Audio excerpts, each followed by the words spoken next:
और अब आज की सबसे बड़ी खबर, एहसान फरामोश बांग्लादेश। फिलहाल वो तस्वीरें अब देखिए जहां बांग्लादेश की राजधानी ढाका में हुआ है बवाल। ढाका की सड़क पर भारत विरोधी मार्च।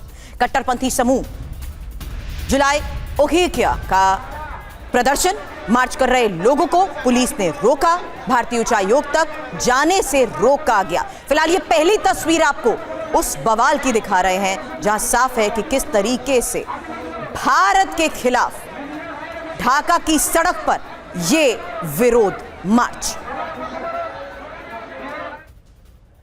और आगे बढ़ते हुए एक और बड़ी खबर, पुलिस ने कट्टरपंथियों के मार्च को रोका। पुलिस ने बैरिकेडिंग कर मार्च को रोकने की कोशिश की। इस्लामिक कट्टरपंथियों का भारत विरोध प्रदर्शन, भारत के विरोध में नारेबाजी, भारतीय उच्चायोग के बाहर ही जमकर हंगामा हुआ, जिसकी तस्वीर आप देख रहे हैं। हाथों में बैनर पोस्टर लिए बैरिकेड्स लगाकर इन्हें रोकने की कोशिश की गई, लेकिन सैकड़ों इस्लामिक कट्टरपंथी प्रदर्शन में शामिल रहे।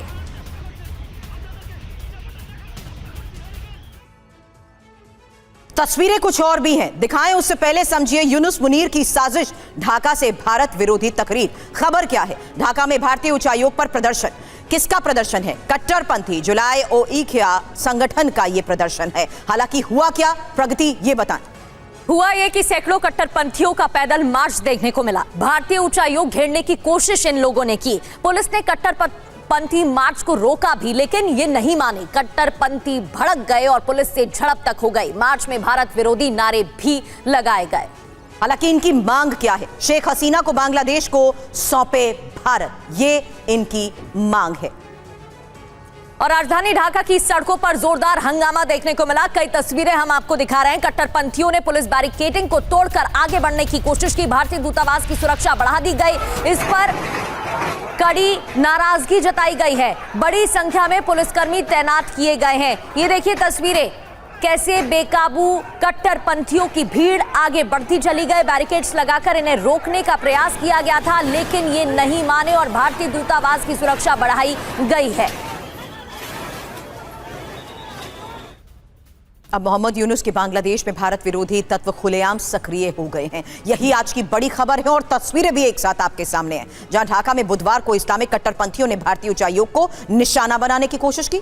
ढाका से चौंकाने वाली तस्वीरें सामने आई हैं। भारतीय मिशन की तरफ मार्च कर रहे इस्लामिक कट्टरपंथी पुलिस से कैसे भिड़ गए। हालांकि पुलिस ने उन्हें रोका। भारत ने बांग्लादेश की राजधानी में अपने मिशन के आसपास सुरक्षा हालात पर ही गहरी चिंता जताई है। यह विरोध प्रदर्शन भारतीय राजनयिकों को मिली धमकियों के बाद हुआ है। और मार्च के दौरान पुलिस से कट्टरपंथी भिड़ भी गए। कट्टरपंथियों ने भारत विरोधी नारे तक लगाए। भारतीय उच्चायोग पर कट्टरपंथियों का हमला। कट्टरपंथियों ने उच्चायोग में घुसने की कोशिश की और यहां तक कि पुलिस से झड़प तक हो गई। देखिए कैसे बेकाबू भीड़ प्रदर्शन कर रही है। आगे बढ़ने की कोशिश की गई, नारेबाजी करते रहे और भारत विरोधी नारे लगाए गए।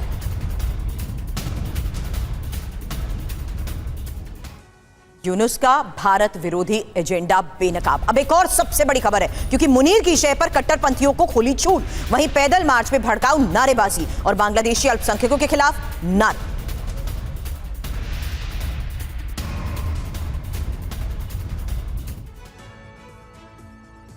तो यूनुस के कट्टरपंथी आउट ऑफ कंट्रोल हो गए। क्या एजेंडा है, किसके तहत ये प्रदर्शन हुआ, बिग वॉल के जरिए आपको इंफॉर्मेशन देते हैं। भारत से 7 सिस्टर्स को अलग करने की धमकी दी गई। इस दौरान कई नारे लगाए गए और प्रदर्शन की तस्वीरें भी हम आपको लगातार दिखा रहे हैं। बांग्लादेश में पाकिस्तान ISI अधिकारियों की एंट्री की भी खबर आई। हालांकि दो बड़ी और बातें, क्योंकि एंटी इंडिया सेंटिमेंट को जिस तरीके से खुलेआम भड़काया जा रहा है, बड़े सवाल खड़े करता है। वहीं बांग्लादेशी हिंदुओं के खिलाफ हत्याएं और लूटपाट की घटनाएं भी बढ़ चुकी हैं। साथ ही शेख का नामो निशान मिटाने की कोशिश भी की गई है, रहमान का बिल्कुल। और इसके साथ जमात इस्लामी को बढ़ावा देकर कट्टरपंथ को छूट भी दी गई। और इसकी तस्वीरें हमने पहले भी देखी थी, जिस तरीके से बयान सामने आए, फिर वो जो बैठकों का सिलसिला देखने को मिला था। और ISI अधिकारियों ने पल पल की जानकारी भी ली है। हालांकि ये बड़ी खबर हम आपको बता रहे हैं, जहां आपको बता दें कि किस तरीके से ये अगली एक और बड़ी खबर आपको दिखा रहे हैं, जहां पाकिस्तान का भारत विरोधी एजेंडा बेनकाब हो चुका है और कट्टरपंथियों के मार्च के पीछे ISI का हाथ है। ISI अधिकारियों ने पल पल की जानकारी ली। पाक उच्चायोग में मौजूद रहे 3 ISI अधिकारी, पाक उच्चायुक्त इमरान हैदर भी साथ मौजूद।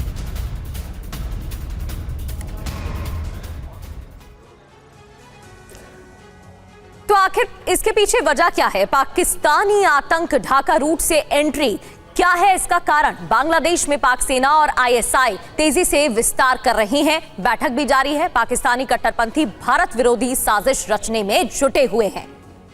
आतंकियों का लॉन्चिंग पैड बांग्लादेश में शिफ्ट करने की भी खबर है और पाकिस्तान आईएसआई अधिकारियों ने ढाका में हेडक्वार्टर बनाया है। हालांकि आईएसआई के जासूस आतंकियों को भारतीय सीमा का एक्सेस और आतंकी लॉन्च पैड बांग्लादेश भारत सीमा के करीब बनाए गए हैं। साथ ही बड़ी संख्या में कट्टरपंथी युवाओं को ट्रेनिंग भी दी जा रही है और उसका असर है कि यह प्रदर्शन हुआ है। भारत बांग्लादेश में फिर तनाव बढ़ता दिख रहा है। बांग्लादेश हाई कमिश्नर को तलब किया गया है और हाई कमिश्नर रियाज हमीदुल्लाह को समन भेजा गया है। ढाका में भारतीय उच्चायोग को धमकी मिली थी, जिसके बाद कड़ी नाराजगी जताई गई और भारत ने औपचारिक आपत्ति दर्ज कराई है। अब इस पूरे मामले में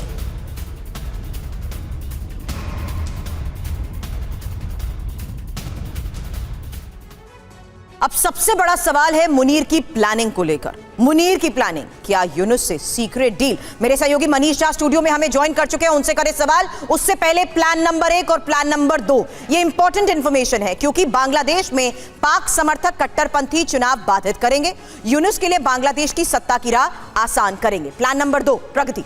बदले में पाक आईएसआई को भारतीय सीमाओं का एक्सेस मिलेगा और पूर्वोत्तर के रास्ते भारत में आतंकी साजिश की प्लानिंग आसान हो जाएगी। इस वजह से ये बातचीत हुई है। हालांकि मनीष, सवाल खड़े होते हैं। अचानक भीड़ का जुटना, इस तरीके से विरोध करना, यहां तक कि बैरिकेडिंग तोड़कर जिस तरीके से वो तस्वीरें सामने आई है इस पूरे बवाल की, सब कुछ प्री प्लान्ड लग रहा है। बिल्कुल, देखिए, मुझे नहीं लगता है कि कुछ भी अचानक हुआ है। सब कुछ सोच समझकर बहुत रणनीति के साथ किया गया है और इसकी शुरुआत तो उसी दिन हो गई थी जब पिछले साल शेख हसीना को सत्ता से बेदखल कराया गया था।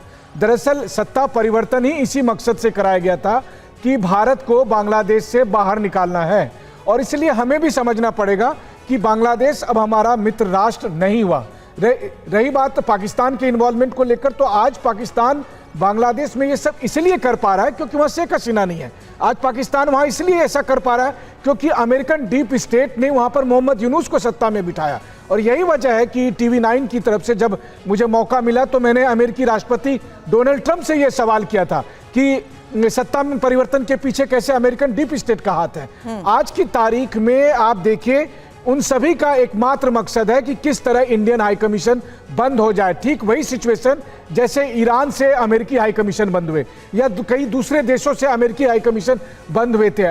बस उनका एकमात्र लक्ष्य है कि भारतीय हाई कमीशन को वहां से बंद कर दिया जाए और उसके बाद बांग्लादेश एक प्रॉक्सी स्टेट के तौर पर पाकिस्तान के लिए काम करे। अब ऐसे में हम हाथ पर हाथ धरे बैठे नहीं रह सकते हैं, वरना हर बीतते दिन के साथ बांग्लादेश भारत के लिए एक शत्रु राष्ट्र बनता चला जाएगा। शुक्रिया मनीष इस पूरी जानकारी के लिए आपका। मनीष हमारे सहयोगी लगातार आ रही तस्वीरों के आधार पर यह बता रहे थे कि आखिर किस तरीके से प्री प्लान तरीके से इस वक्त बांग्लादेश के ये हालात सामने आए हैं। लेकिन